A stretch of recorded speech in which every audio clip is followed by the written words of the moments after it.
कैसे हैं आप सब? आशा करती हूँ आप सब अच्छे होंगे, स्वस्थ होंगे।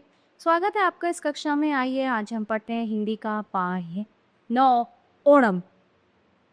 ये एक त्योहार है। त्योहार लोगों के जीवन में उत्साह और उमंग लेकर आते हैं। त्योहारों को मनाना सभी को बहुत अच्छा लगता है। जैसे कि केरल में ओणम बड़े धूमधाम से मनाया जाता है, लेकिन काफी लोगों को इसके इतिहास के बारे में नहीं पता। आइए इस पाठ में पढ़ते हैं। ओणम केरल राज्य का सबसे लोकप्रिय और महत्वपूर्ण त्योहार है, जो कि प्राचीन राजा महाबली की याद में मनाया जाता। केरल वासी जहां भी हों, इस पर्व को खूब धूमधाम के साथ मनाते हैं। ओणम का पर्व मनाने के साथ केरल के राजा महाबली की कथा जुड़ी हुई। राजा महाबली केरल के दानवीर राजा थे। उनके राज्य में प्रजा बहुत सुखी थी, सुखी व संपन्न थी। ठीक है।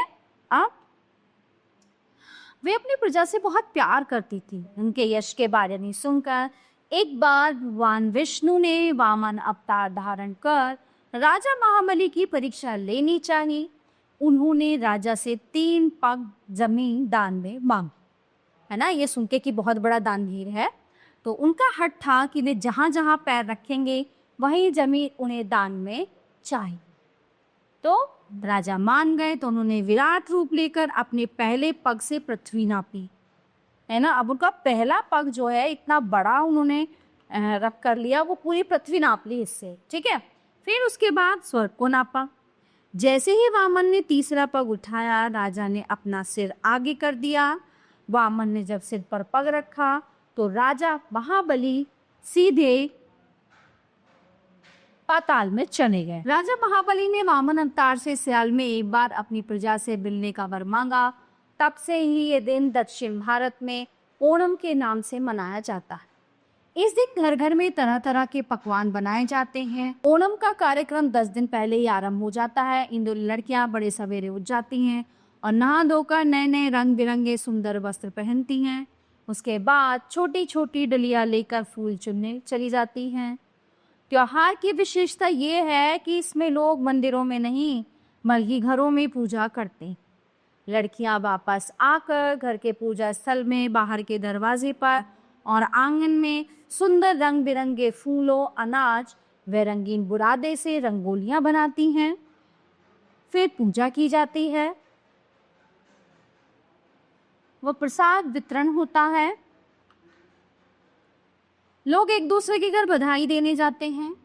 शाम को खूब गीत गाए जाते हैं और लड़कियां नृत्य भी करती हैं।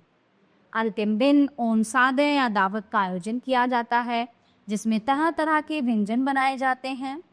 इस अवसर पर नौका दौड़ प्रतियोगिता होती है। इसमें सभी वर्ग के पुरुष जो है वो भाग लेते हैं। 25 मीटर लंबी नावों का आकार सबकी तरह होता है और उनके पीछे का भाग इसकी पूंछ की तरह दिखाई देता है। इन्हें रंग बिरंगे चमकीले झंडों से सजाया जाता है। इसमें लगभग 50 आदमी बैठ सकते हैं और 20 से 30 आदमी नाव को खींचते हैं। ठीक है, खींचते हैं मतलब चप्पू से चला के। जीतने वालों को पुरस्कार भी दिया जाता है। केरल में ओणम के दौरान कई सांस्कृतिक कार्यक्रमों का आयोजन किया जाता है, जिसमें लड़कियां और औरतें तिरुवतिरकली नृत्य प्रस्तुत करती हैं और सभी ओनापट्टू गीत गाते हैं। केरल में इन दिनों चाय, अदरक, इलायची, काली मिर्च और धान की फसल पककर तैयार हो जाती।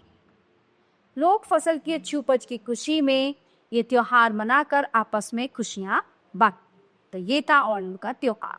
प्यारे बच्चों, ये पाठ यहीं पे समाप्त होता है। आशा करती हूँ आपको अच्छे से समझ आया होगा। मिलते हैं अगली कक्षा में। धन्यवाद।